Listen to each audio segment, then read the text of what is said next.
Public service announcement. Don't put glue in your hair. This is the Old Guy Network. Yep.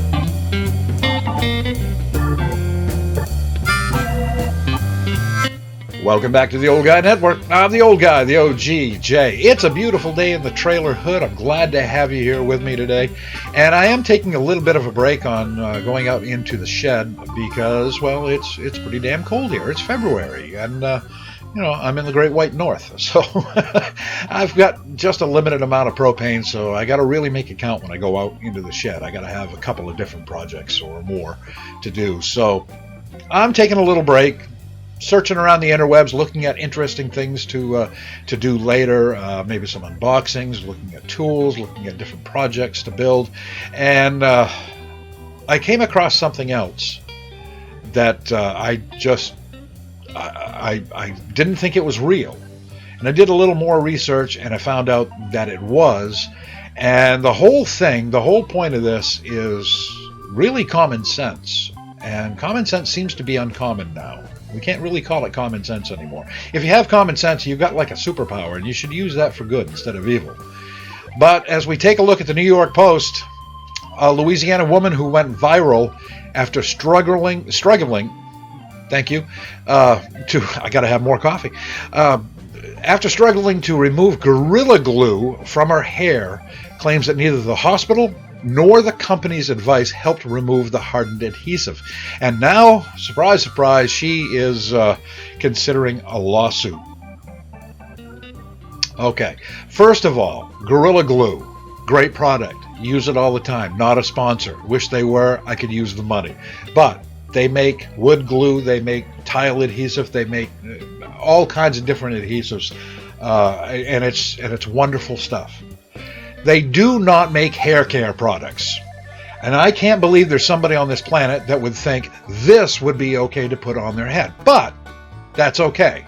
Everybody makes mistakes. I have done some incredibly stupid things in my almost 60 years being on this planet. So I understand that. But when I do make a mistake like that, I don't sue people for it. This is glue, and what you're supposed to put in your hair, like that Vidal Sassoon stuff or whatever the heck it is. Don't know much about hair products. Yeah, that's what you put in your hair. You don't put glue in your hair. But it got me thinking, as it always does, about other products and warning labels. And the reason why we have warning labels on most products is because people did incredibly dumb things with the product, and then instead of taking the responsibility for themselves, they just sued the company and got paid.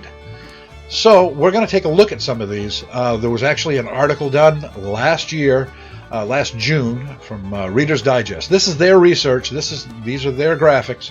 I don't want to get sued, but I had a hard time believing some of these were real. But Reader's Digest, they probably have a whole team of lawyers, so they wouldn't dare print anything that wasn't true, right?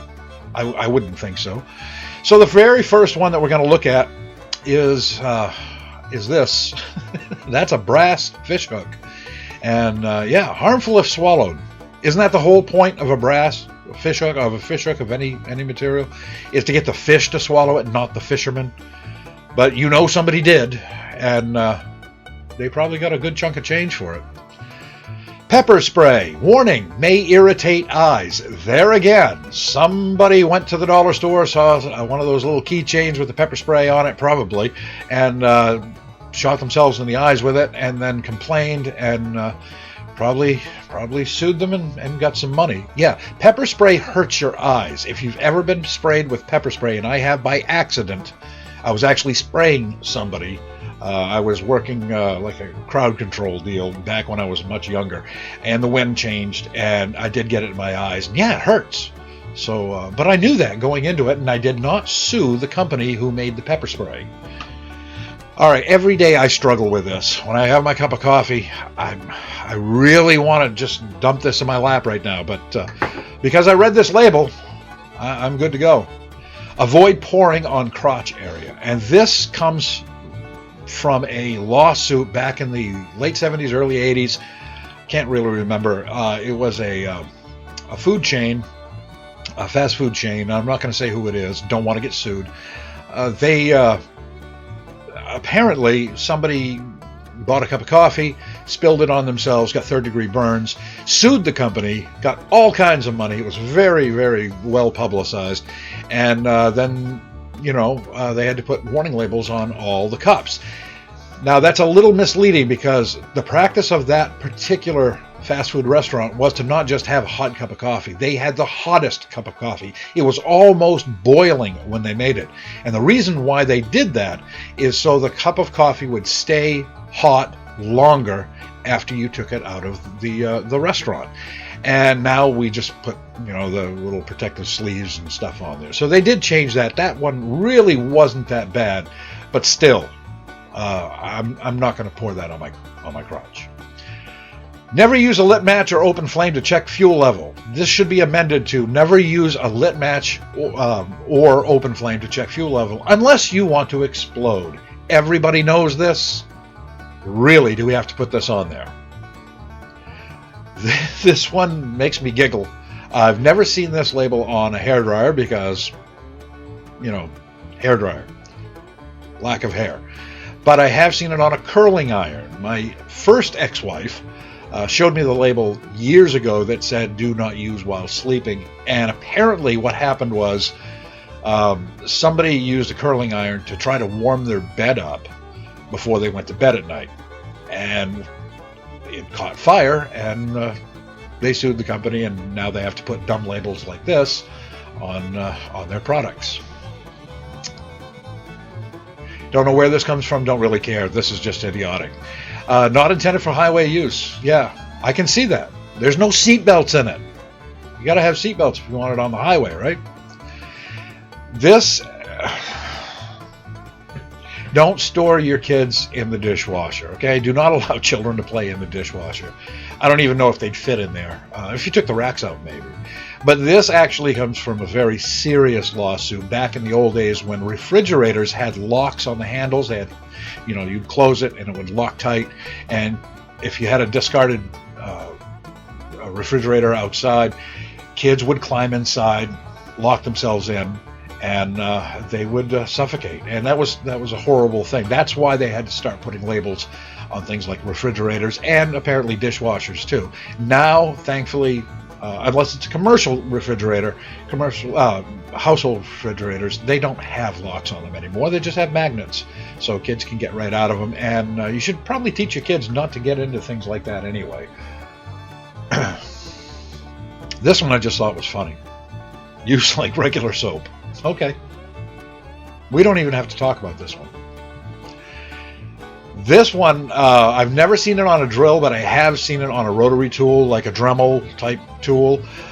This product not intended for use as a dental drill. I have seen it on there, and I'd be remiss if I didn't tell you, I actually know someone that bought some dental instruments that he found, antique dental instruments he found at a flea market. And then he went home and he got his drill, his Dremel, and it wasn't good. Now I can't confirm that he actually did this. I know he bought I was there when he bought the instruments, and he had said that he was going to use the Dremel, and I was there when he tried to convince a young lady to let him work on her teeth. Whether she ever did or not, I don't know. So maybe we do need this label on there, but don't do that.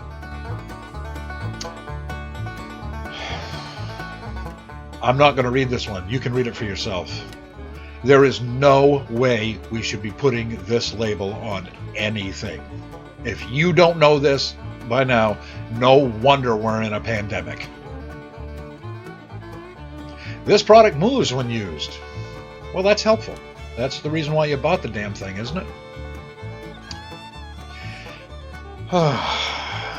Unless your baby is a contortionist, please remove child from the stroller before folding. This is my favorite. I love this one with all my heart. This one is great. You can clearly see this is for a dog. This is medication for a dog. His name is Parker, and I'm sure he's a good boy. But if you read the label, besides just taking 1 tablet daily, on the warning label it says may cause drowsiness. Alcohol may intensify this effect, so don't let your dog drink. No cocktails for the pooch when he's on this meds.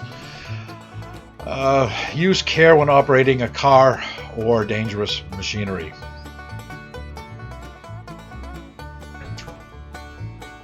Okay. Now, I showed this to somebody and they said, well, you know, sometimes the animal medication is cheaper than the medication for people. So people will actually take their pet's medication. So that warning label is for them. Just stop that. Just no. It's on dog medication. Don't take dog. Go see a people doctor, okay? I don't like to go to the doctor either, but I'm not going to go to a vet if I need medication. So, yeah. So this is kind of a fun one, but it's kind of scary too, this video, because these are actual thoughts from actual people, and this is the reason why we have these lawsuits that we have. Try to use some common sense. This channel is all about the well-being and betterment of older folks, myself included. I want to be better every day, and I want to be healthy, and I want to be an even older guy, and I want to help OGs in training. That's old guys and old gals in training, younger people. I want them to live to a ripe old age too. So stop doing stupid things, would you? And maybe the warning labels won't look as ridiculous in the future. I'm not going to hold my breath. But that's it for this video. I hope you enjoyed it. If you did, please hit like, please hit share, subscribe to the channel. That will help out a great deal. And I'll see you back here next time at the Trailer Hood for the Old Guy Network. I'm the old guy, I'm the OG, and I'm out.